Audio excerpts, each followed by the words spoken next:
ஒளிந்திருக்கும் கனி கூட்டம் அதிசயம். வண்ணத்து பூச்சி உடம்பில் ஓவியங்கள் அதிசயம். துளை செல்லும் காற்று மெல்லிசையாதல் அதிசயம். குருநாதர் இல்லாத குயில் பாட்டு அதிசயம். அதிசயமே அசந்து போகும் நீ எந்த அதிசயம். கல் தோன்றி மண் தோன்றி கடல் தோன்றும் முன்னாலே உண்டான காதல் அதிசயம். 16 வயதான பருவத்தில் எல்லோருக்கும் படர்கின்ற காதல் அதிசயம்.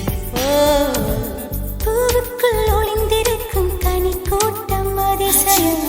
வண்ணத்து பூச்சி உடம்பில் ஓவியங்கள் அதிசயம். துளி செல்லும் காற்று மெல்லிசையா